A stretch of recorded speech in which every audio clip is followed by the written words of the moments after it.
AP మంత్రివర్గంలో leak వీరులు ఉన్నారా? మంత్రివర్గంలో చర్చించాల్సిన అంశాలు ముందుగానే లీకులు ఎలా వెళ్తున్నాయి? ఎవరు ఆ లీక్ చేస్తున్నారు అన్నటువంటిది పొలిటికల్ వర్గాల్లో ఇప్పుడు దుమారం రేపుతుంది. మరి ముఖ్యమంత్రి చంద్రబాబు నాయుడు గారు అధ్యక్షతన అమరావతిలో కేబినెట్ సమావేశం జరిగింది.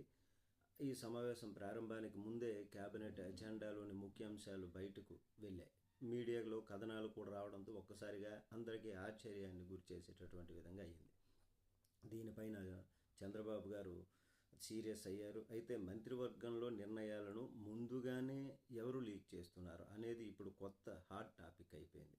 ఉమ్మడి ఏపీలో ఇదే మాదిరిగా మంత్రివర్గంలో లీకులు వెళ్లడంతో నందమూరి తారక రామారావు గారు, సీనియర్ ఎన్టీ రామారావు గారు సీరియస్ అయ్యారు. ఏకంగా మంత్రివర్గాన్నే రద్దు చేసేశారు. అదే విషయాన్ని గుర్తు చేశారు ఇప్పుడు చంద్రబాబు నాయుడు గారు. అంటే ప్రభుత్వానికి సంబంధించినటువంటి కీలక సమాచారం బయటికి వెళితే దానికి సంబంధించి మంత్రులే బాధ్యత వహించాల్సి ఉంటుంది అన్నటువంటిది హెచ్చరిక. మరి భవిష్యత్తులో ఇలాంటి పొరపాట్లు పునరావృతం అయితే కఠిన చర్యలు తప్పవని తేల్చి చెప్పారు.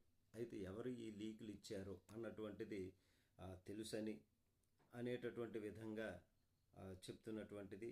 అయితే ఇది చంద్రబాబు నాయుడు గారి హెచ్చరిక అనేటటువంటి విధంగా రాజకీయ విశ్లేషకులు భావిస్తున్నారు. తదుపరి ఏం జరుగుతుందో చూడాలి మరి.